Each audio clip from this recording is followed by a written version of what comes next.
Hello, hello, hello, hello, hello, everybody. Good morning.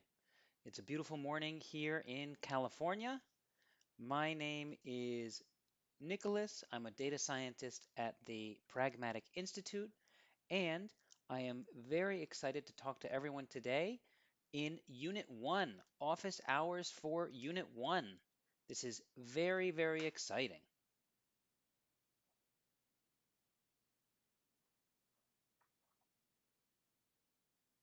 So, how is everyone doing this morning or this evening? I know that in other parts of the world it's night. So, just how is everyone doing?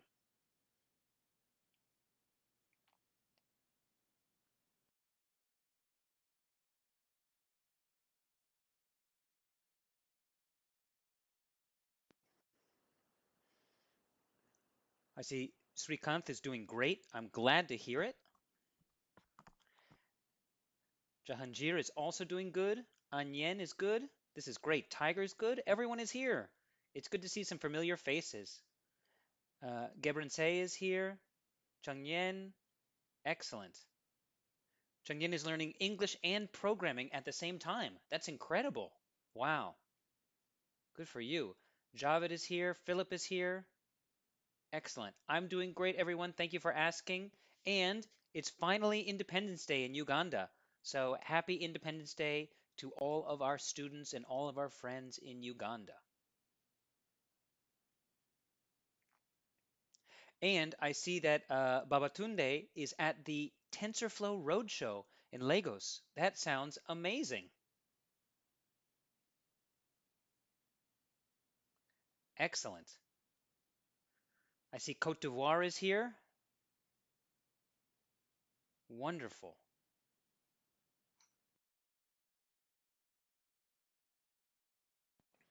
I see Kenya is here. Pakistan is here. This is great. Benin is here represented. I do, Gebr Gebrin say, I do remember. Of course. How could I forget? I'm glad you're back. So, what would you guys like to work on today? I'm going to pull up my, there we go, pull up my pad here. And I do see that somebody has already requested looking at the mini project. Okay. What else would you guys like to look at today?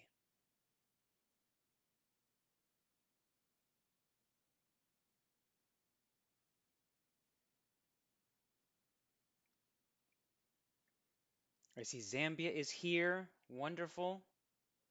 Tiger, don't worry. We'll definitely get to the mini project.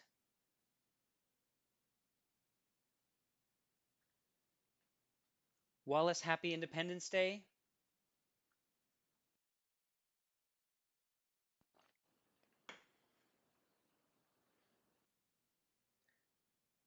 Brian is saying hello to their coolest friends in the world. And we'll say, no, Brian, you're the coolest friend in the world.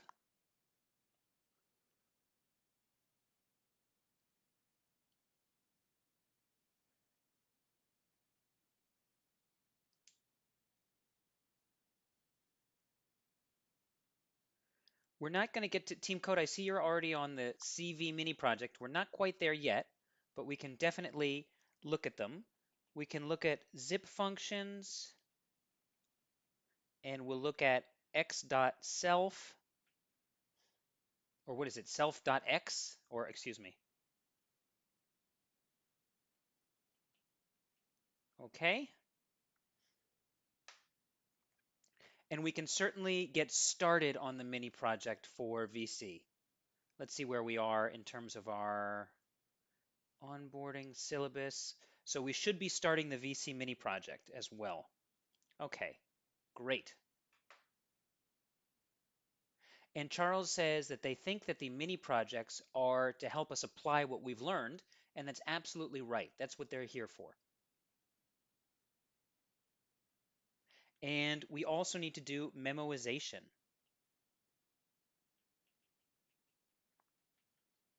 Okay, beautiful. All right, so what I'm going to do is I'm going to start with zip functions and memoization, and then I will move into the IP mini project, and hopefully then we'll have some time for everything else. If we don't start the VC mini project today, I'll make sure that we start it tomorrow. So let's get started. Okay, so first things first, I'm going to go to the home folder, and then I'm going to go to Python, and we're interested in Python algorithms.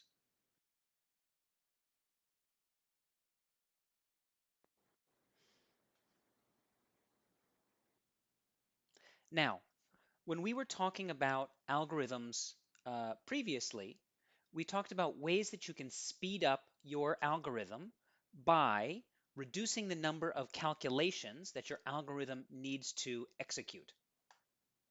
So for example,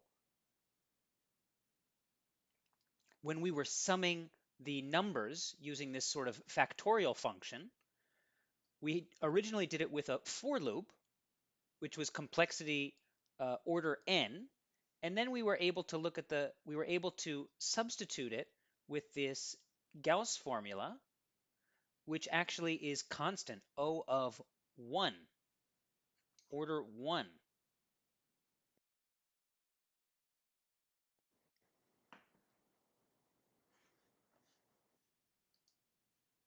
Now, the other way that you can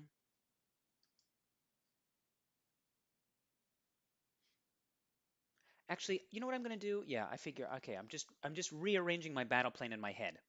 Okay, so that's one way in which you can speed up a program by reducing the number of calculations that your program runs.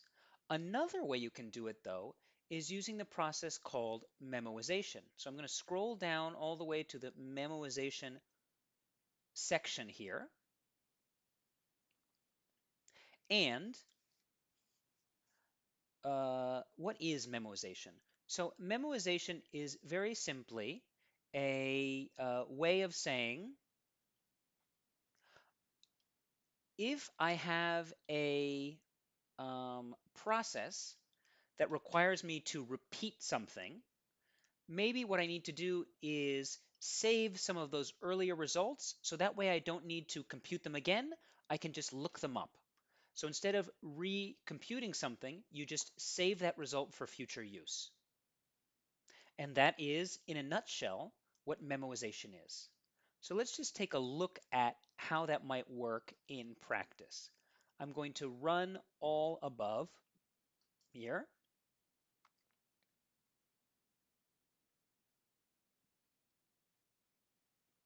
Give me 1 second, guys. I'm going to disappear for 1 second.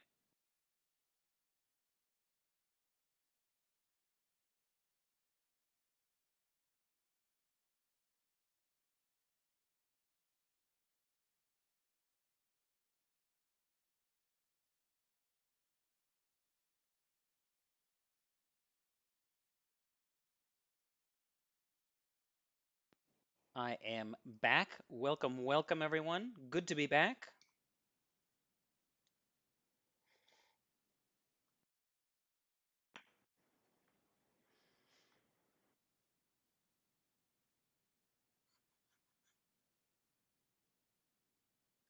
And while everything is just calculating,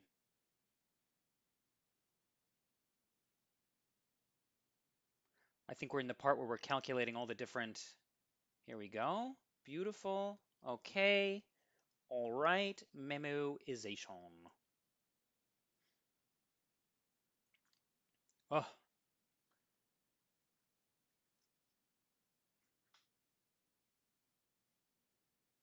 I see Putha is saying that they need the WhatsApp link. If anyone has posted it in the forum, please let me know so that way I can get it for us. I can share it with the group. In fact, I'll go to the WhatsApp link here. I'll search. And I see here we have a bunch of different groups. I have forming a WhatsApp group. I'll copy this link address.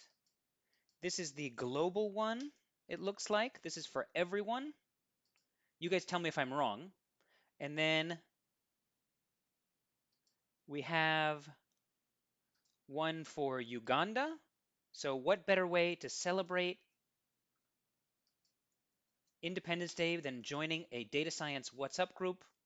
And we also have Nigeria. And then finally, we have a study group for India.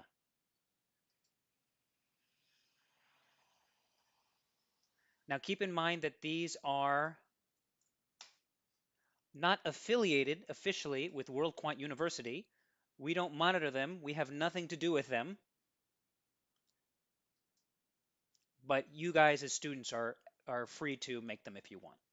Okay, so let's return to our function here. And the first thing that I want to do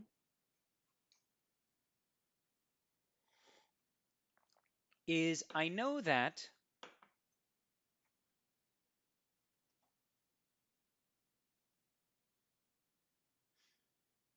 let me see if I can just orient myself here.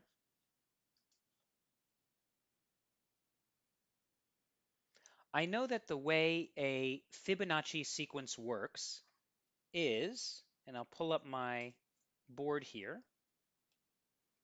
I know it starts with a 1, 1, and I know that I get the next number, n, by adding n. Let me see if I can. How can I put this? By adding the two previous numbers. So I know that the next number here is going to be 2, and after that I know it's going to be 3, and then I know it's going to be 5, and so on and so forth.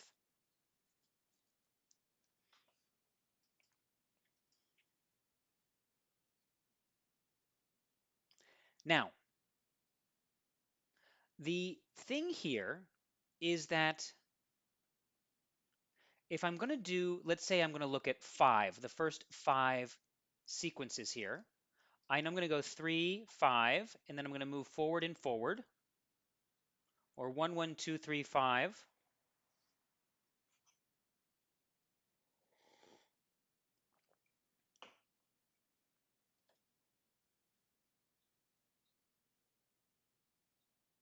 And you can see here that we are, if I do this with n of 25, you can see that I'm doing this multiple times. There are many cases where I'm calling the same number and doing the same addition over and over again. And so what I could do is if I store the answer, that is to say, I create a dictionary and I store the answer instead of moving forward and recalculating,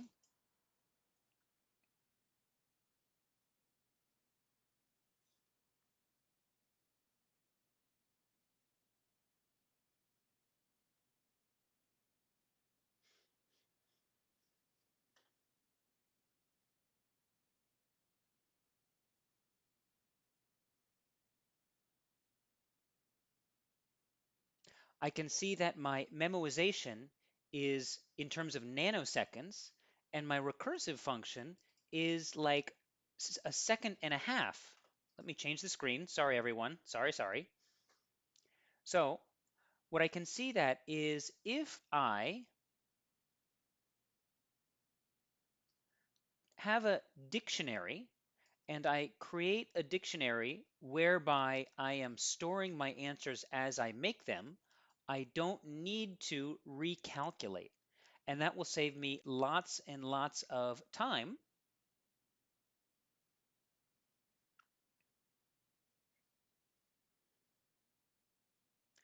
I mean, it's an orders of magnitude better. So that's the basic idea of memoization. Instead of calculating something over and over again, you can store the result in, for example, a dictionary. And before calculating anything, you're going to check and see whether your number is in the dictionary.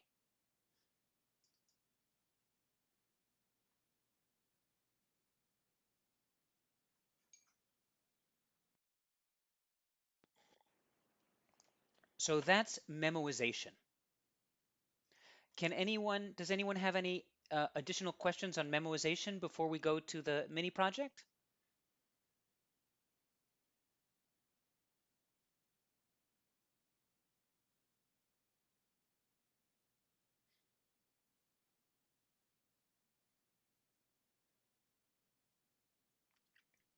So Srikant has a question, which is, in what cases do we use memoization? And memoization would be for cases in which you're performing the same calculations over and over again.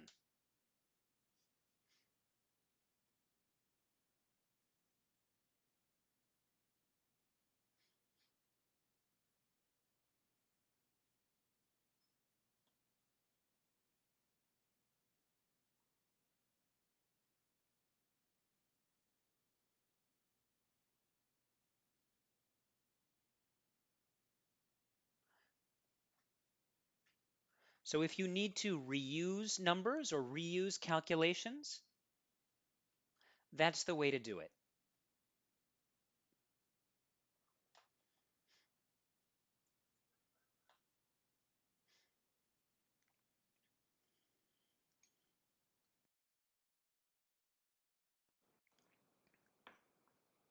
And memoization in data science, particularly, I see that Srikant is asking a question about when it's useful in data science. Really, anytime you find that you might need to use the same result twice. For example, I remember that I built a model that was about predicting temperature in lots of different cities, and I would store the different models to predict temperature for each city basically in a dictionary. And so that way I didn't need to retrain every time. I would just go to the city, look it up, get my result, and come back. Now, Somto has a really interesting question, which is memoization the same thing as a function? And the answer is no. It's a strategy that you would use when creating a function. So, for example, here in our Fibonacci memoization function,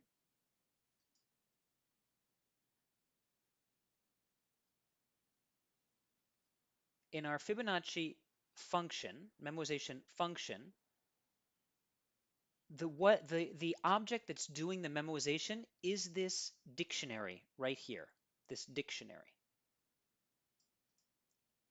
And it is storing all the numbers. So for example, if I go to, let me open up a new cell here, and I'm going to go Fibonacci memoization, and then I'm going to also, let's see here, I'm going to do 33, and I'll pass it the first few values. Okay. And let's see here. The other thing I want to do is,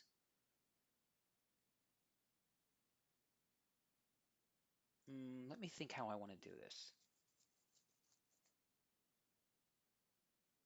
I want to return. Let me think about it. I have to think about this for a second. I'll return this and then, okay. So I'll do print D. Okay, great. So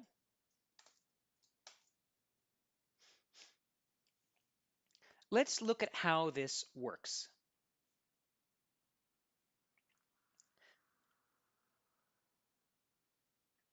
So the way that this works is I'm adding a print function just so we can see the dictionary as it's being built. So what we can see here is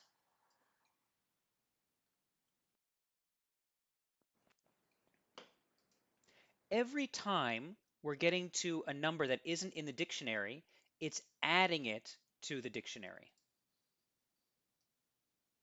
And so by the end, the thing that's doing the memoization is this dictionary. Now, I see a question in the chat, which is in reference to databases, how does memoization apply?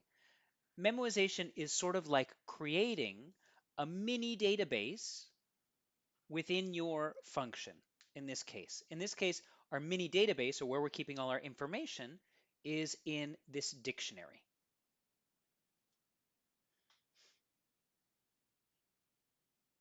And Anthony has a really good question. They say they don't understand how the dictionary creates new indexes. Well, let's check it out. So the first thing is I start by checking. I have a dictionary, so I pass in my number n and I pass in d. And d is this dictionary that starts with just 0 and 1. And the first thing that I do is I check. And I check if n is in d. So if 10 is in my dictionary, I just return it.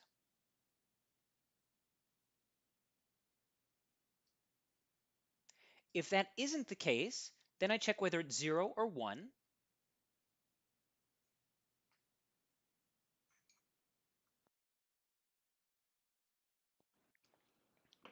And these are keys. These are keys, guys. Keep in mind that these are keys. And if it's not 0 or 1, then I do my little recursive call where I look at Fibonacci memoization minus 1 and add it to Fibonacci memoization n minus 2. So I would look at Fibonacci memoization 9 plus Fibonacci memoization 8. And then once I finally got my answer, I would then store it here. And it creates the key because it knows what n is. I have my n, and then it stores the answer as, well, the answer. So for example, in the first iteration of this function, it stores, it creates a new entry under the key 2, and then stores the answer as 1. And in the next iteration, it stores the key 3 with the answer as 2.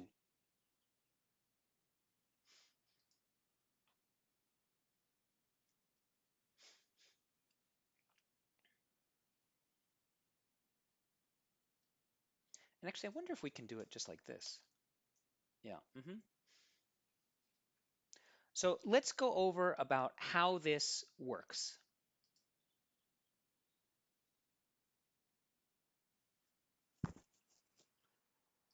So let's start with just 1.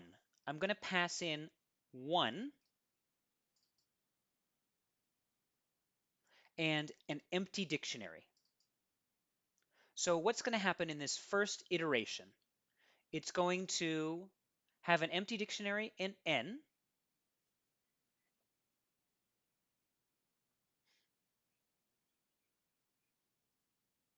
and then it's going to check and see if there is a key in the dictionary for 1. Now, because the dictionary, I see here what we're doing here. I see that there's some confusion.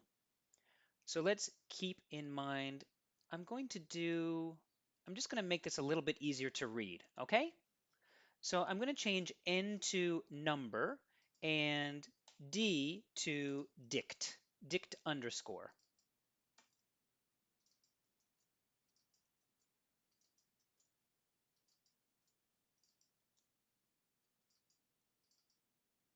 Okay, and d will be dict.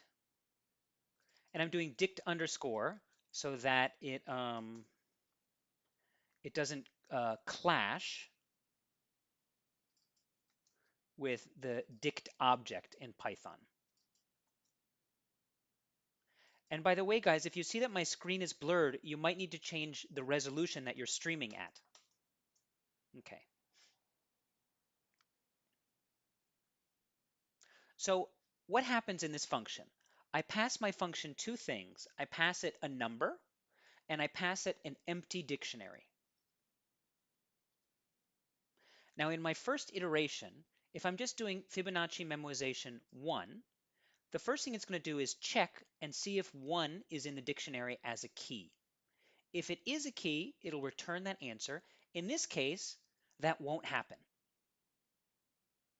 because the dictionary is empty. And so what will happen is it'll go to this elif statement, and then it will say if number equals 0, the answer is 0. That's not the case. So it'll go to the next statement, elif. So if number equals 1, the answer is 1. So the answer is 1, and then it will skip down to the third to last line. And the first thing it will do is it will create a new entry in my dictionary with the key 1, and the value will be 1. And then it'll print the dictionary, which is what we see here, and then it'll return the answer, which in this case is 1, and that's what we see here. So that's what happens in this function.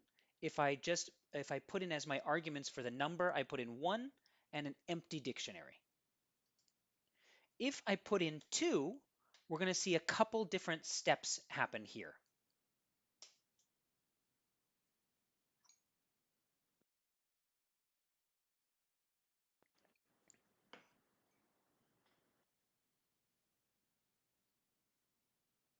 And I'll just do this last version and then we'll move on. Because basically once we get this second version, the whole rest of the process is like that. So I'm going to put in my Fibonacci memoization, and instead of 1, I'm putting in 2. And I'm putting in my empty dictionary. So in the first iteration of this function, it's going to check and see if 2 is in the dictionary. It's not because the dictionary is empty. So then it will go to the next elif statement, and it will check and see if the number is 0. It is not 0, so it'll skip it. It'll then check if the number is 1. It's not, so it'll skip it. And then it'll get to this last else statement, which means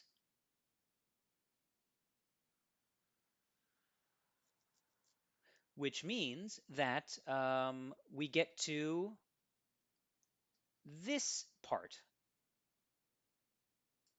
And what happens here is now I'm calling the same function again. So this is recursive. But in this case, I'm doing Fibonacci memoization minus 1. So I'm doing Fibonacci memoization 1, the number 1, plus Fibonacci memoization 0.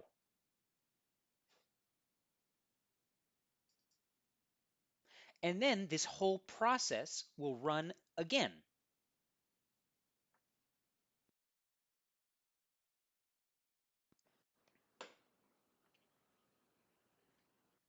So the first thing that will happen is that this will be run. So it'll do this first part of the statement again, and that's where we get this dictionary. So it'll put a 1 and a 1 into the dictionary. And then it'll do this part of the statement.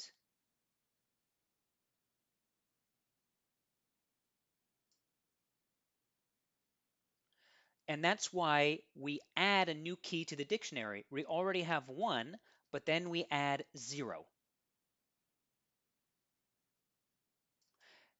And once I have 1 and 0, I can add them together. So I get 1. Now I'm back to my parent loop.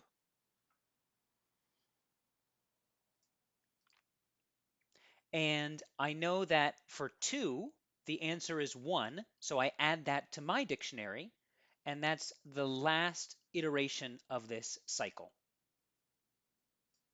And then I return my answer 1.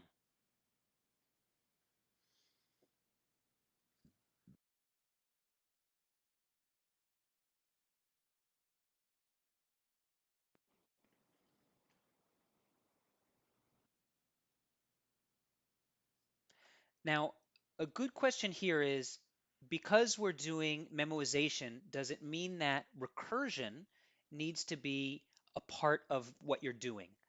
I would say, I'm trying to think about this. I would say generally either recursion or some sort of iteration, some sort of for loop. It doesn't always need to be recursive, but there needs to be some sort of repetitive action.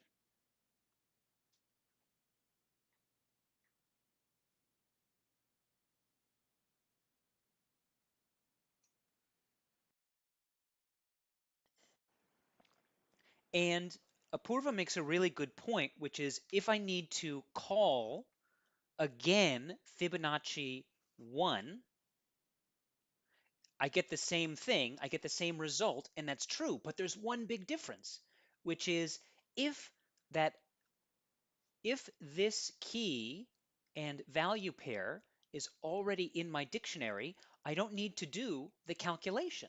I can just look it up. So instead of having to do anything down here, I only need to do this. So if it's already in my dictionary, I save all these lines of code and I only run this part. And Siraj is right.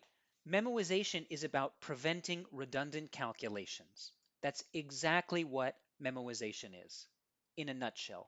Beautifully said, Siraj.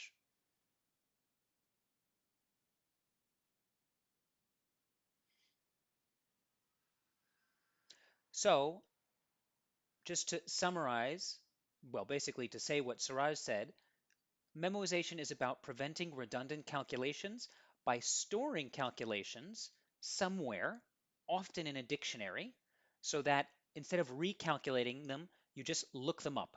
And so that's going to be a lot quicker. Beautiful. Okay. Thank you everyone for all your help on figuring out memoization.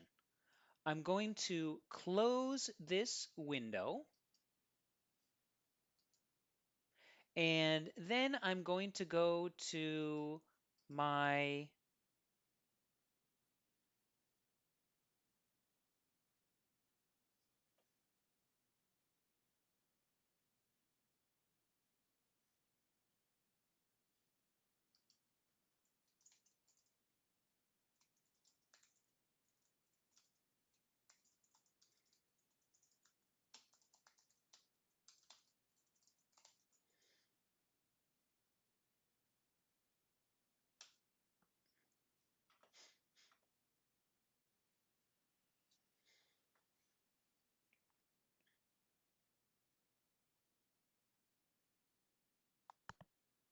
Okay, everybody. I'm back. I'm back.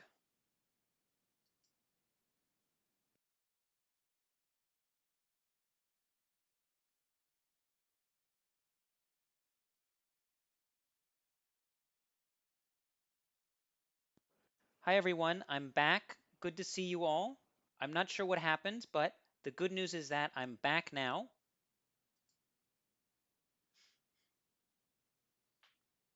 All right. So, I'm going to go back to mini projects. And from there, I'm going to click on the IP mini project.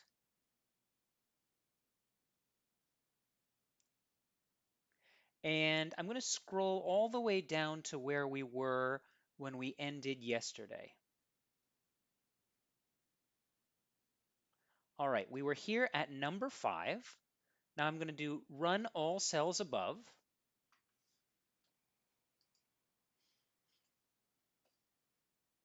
It'll just take 1 second. Thank you everyone for bearing with me during that technical issue. I'm not sure what happened. My stream just kind of cut off, but we're back now.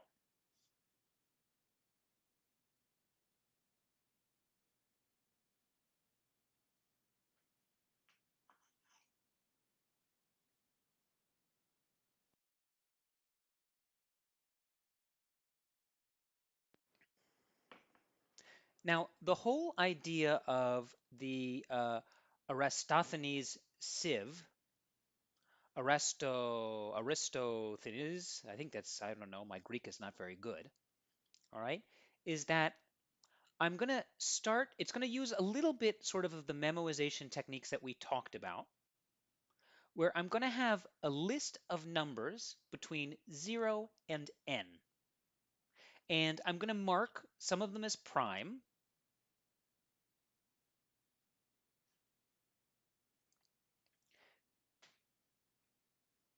And I'll start with marking 0 and 1 to be not prime. And then I'm going to start with 2. And then what I'll do is I'll mark, that's my first prime. And then what I'll do is I will take all of the numbers. I'll start with that p and I'll multiply it by all of the n's to be not prime because I know that they're multiples of 2. So I'll mark 0 is not prime, 1 is not prime, 2 will be a prime, but then everything that's a multiple of 2, 4, 6, 8, 10, I will mark those as not prime.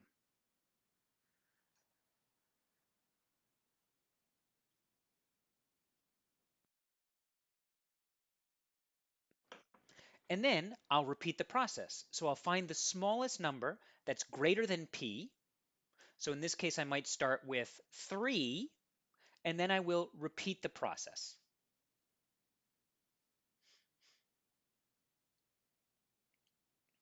Now there are a bunch of different functions that we need to set up. The first thing is we need our list true function, which is going to make a list of all the values between uh, basically all the values up to and including n. And then we'll do the mark false function.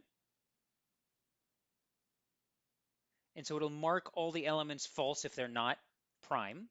And then I'll have to find the next, find next. That'll be my next step, to find the next smallest one.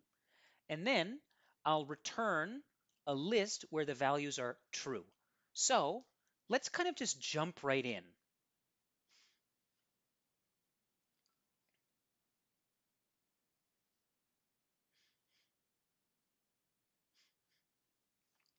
Now, let's think about this for a second. If I want a list as true, what I want is, let me create a new number here, or a new cell. What I want is some sort of list. And I'm going to start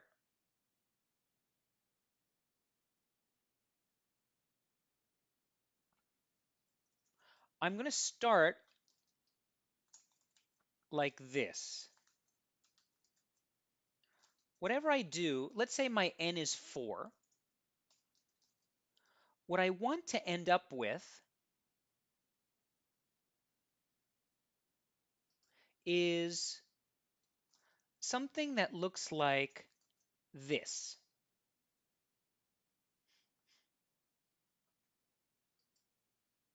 Something that looks like this, where I have false, false for 0 and 1.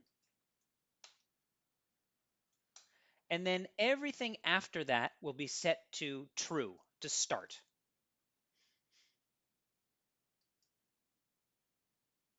Now the question is, I want to be able to pair the number 0, 1, 2, 3, etc.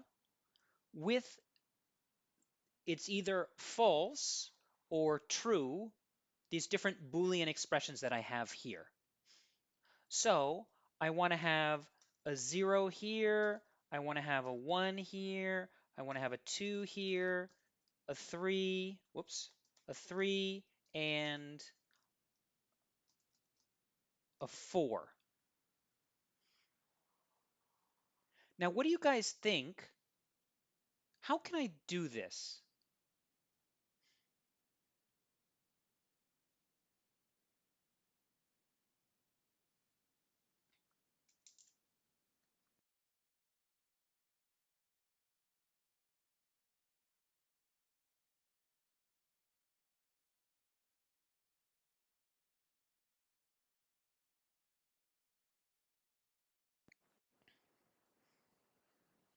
Now, Hari has a really, really good point.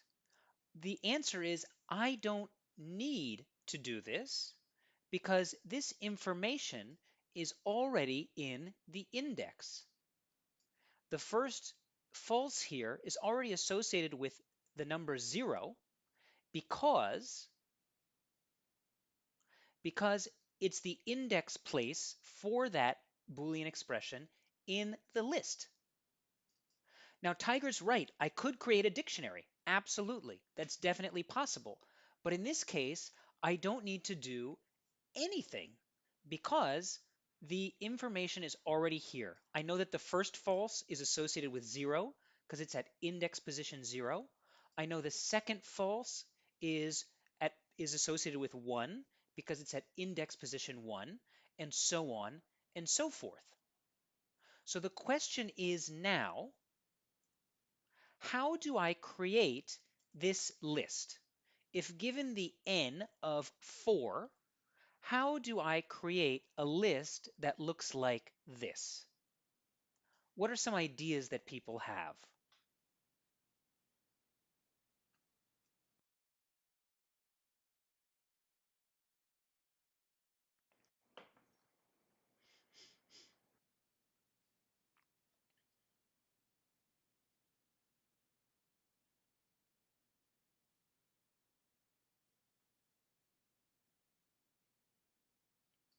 So Hari's making a really good point. The length here is going to need to be 5 because it needs to include 0, 1, 2, 3, or 0, 1, 2, 3, 4.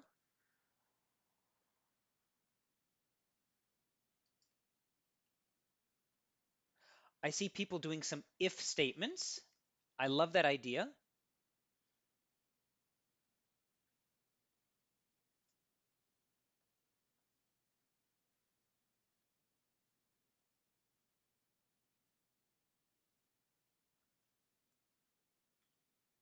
So Christiane is saying that we should do something with is prime fast. We're doing a new method here, so we can't use is prime fast.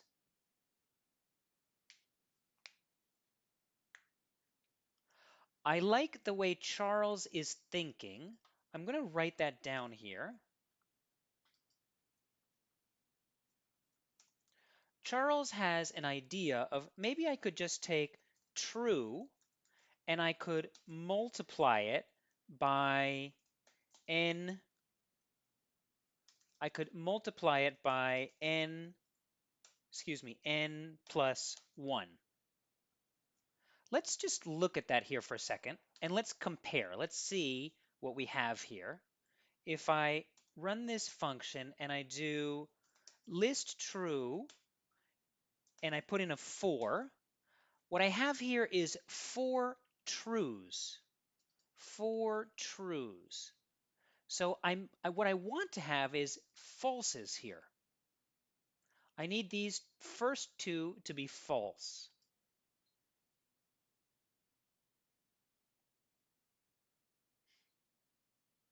So I'm close, but I'm not there yet. Now, Tanpan has another idea, which it could be true for I in range n plus 1. And I could do it this way. Now, this is a little bit faster because it's a list comprehension, But again, I have these trues here at the beginning.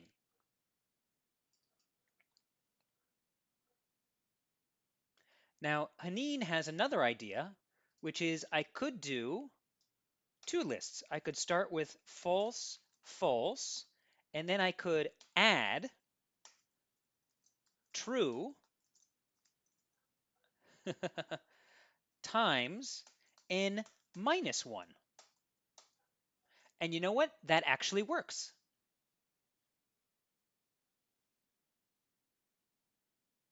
So this, I think, is a great solution. I'm going to share with you guys one more solution, which is basically this one, but as a list comprehension.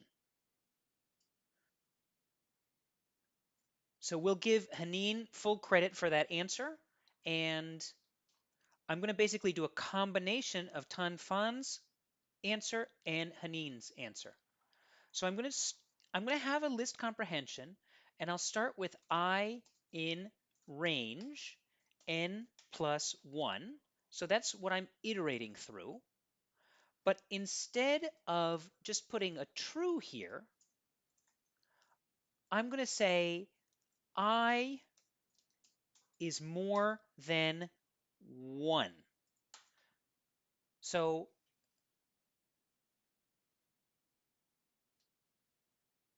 what that means is that for 1 or for 0, it'll be marked as false. For 1, it'll be marked as false. And then for everything past that, it'll be marked as true.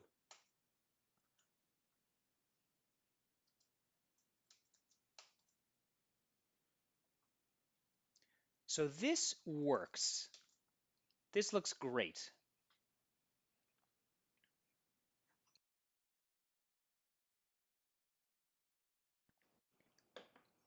Now, what's the difference between Haneen's answer and my answer? In terms of complexity, really nothing. It's the same. This one maybe looks a little bit cooler, but it doesn't matter. So I'm loving these answers. Oh, Yasir also has one which I encourage everyone to check out. That could also work. Yasir has this one here, which is, let's try this. I create false times n minus 2 plus true times n minus 1. Let's see if that works. Oh, wait, I need to make these capital.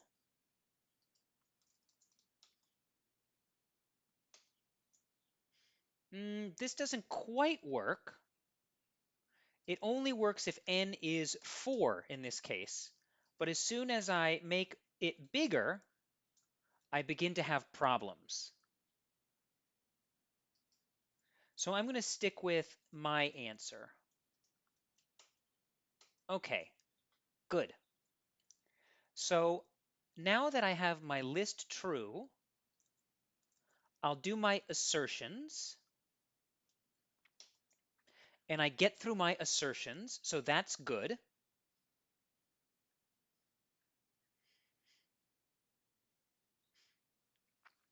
And Kingsley has a question.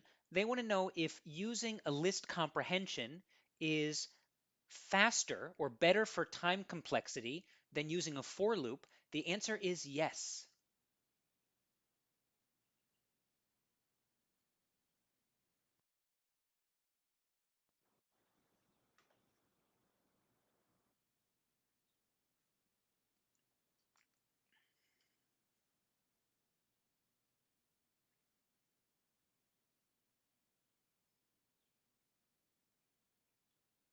Now, Jeffrey wants to know, what if I'm handling different alterations to the list? For example, false, true, true, false, whatever, whatever. And the answer is the purpose of this function is not to handle different types of lists. It's to create one specific kind of list, where if given a number n, it's going to create a list of length n plus 1, where the first two entries at index position 0 and index position 1 are false, and all subsequent items in that list are true. So that's all we have to work with. That's all we need to do.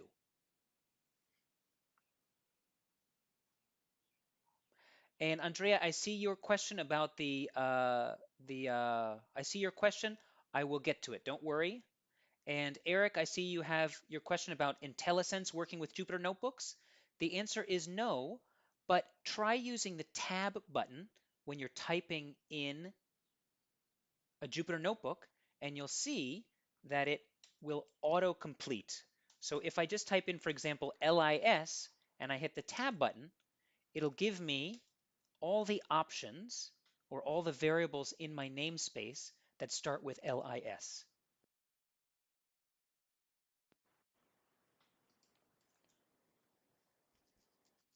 Okay, so the next thing that I need to do is I need to do my mark false function.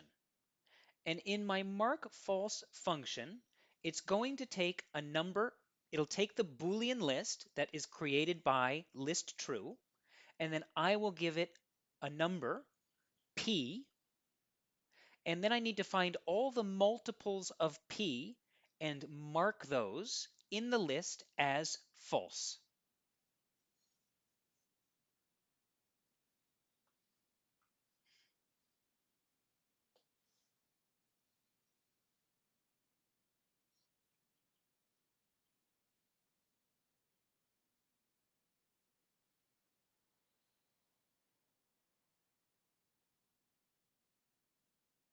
So what I need to do is I need to iterate through that Boolean list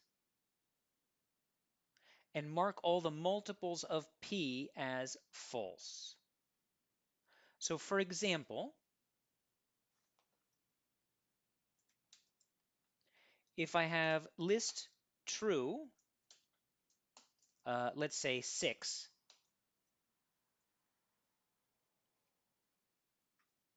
I'm going to go to, I'll start with 2. So this is at position 2.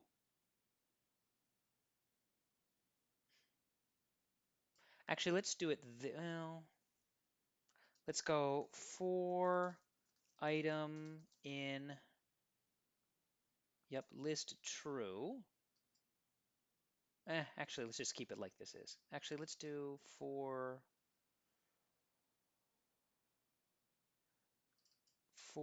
n in range list length. I'm just going to print something out so we can see it a little bit better. Print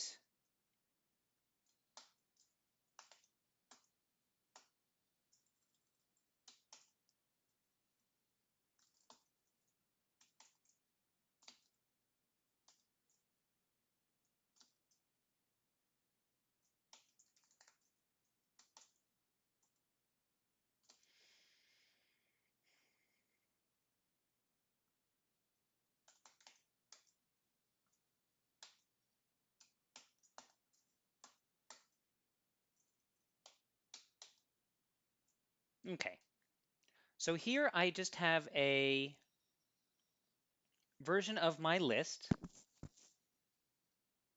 So I guess I only need to do it like this, huh? Okay, great. So here I have a version of my list.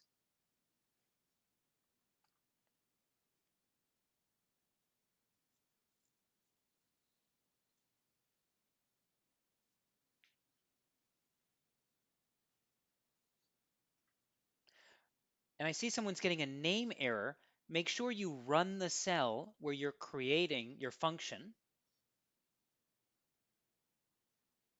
And what I need to do is I need to go through all these. So for example, if I start with 2, I would need to find all the multiples of 2, so 4 and 6, and I would need to then set these values from true to false, or here from true to false.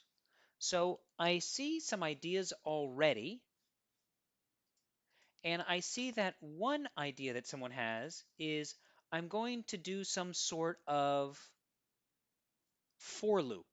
So I would do a for loop, and I would do maybe for I, because I'm thinking about index positions, and I would do a range, and I would start,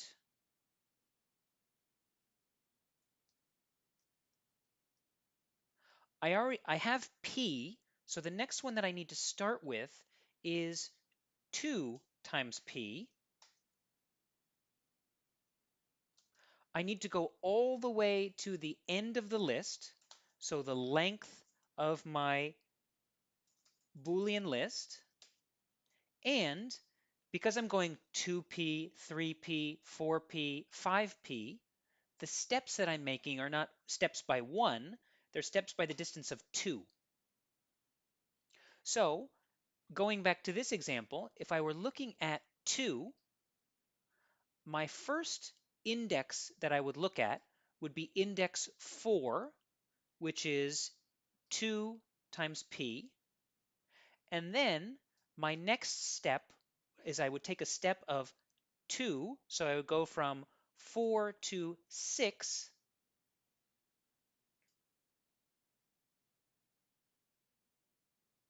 And that's the next one that I would switch to false. So what I would have to do is that for each of those steps,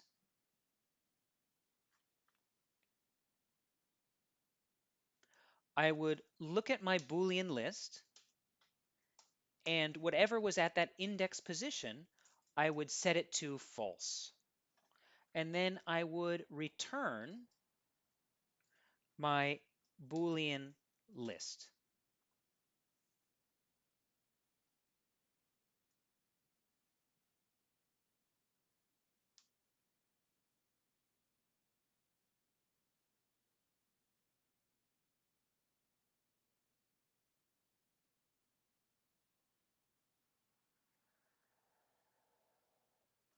So you're right, I'm missing something here. Excuse me, guys. So for I in range, starting at 2p, up to the length of the list, and going by steps of p.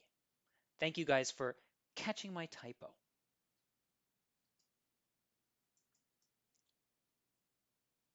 So let's just see if that works. So let's actually, I'm going to create a new thing here. So the first thing that I'm going to do is I'm going to go list true 6. So here's our list that we were first dealing with. And now what I want to do is I'm going to call this test list. And now I'm going to use my mark false function. And I'm going to say, take my test list, and my P will be 2. So what I'm hoping is that I'll get a new list that'll be like this original list with 2 important differences. 4, the value in the 4 index place will be set from true to false, and the value in the 6th index place will be set from true to false.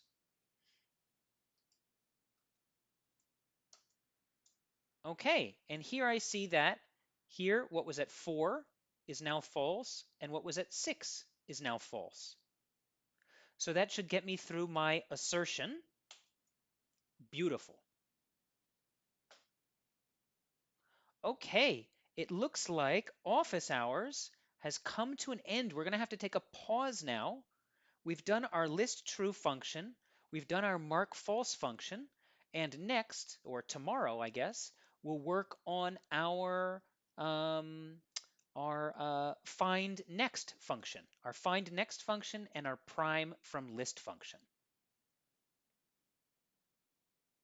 So for those of you that are getting assertion errors or things like that, let me know. put them on the forum. Make sure that you post your code so that we can see and troubleshoot it with you. That's the best place to do it. For those of you that are looking for my notebook that we used yesterday, I'll put a copy into the shared folder. And for those of you that are interested in meticulous notes for today's class, I'm afraid I don't have those, but you can always watch this video and the links are going to be on your Jupyter Hub. So I'll see everyone tomorrow. I hope you have a wonderful afternoon, evening, day, wherever you are. I hope your algorithms are quick. I hope your memoization is working. And until we meet again, happy, happy, happy data science. Bye, everyone.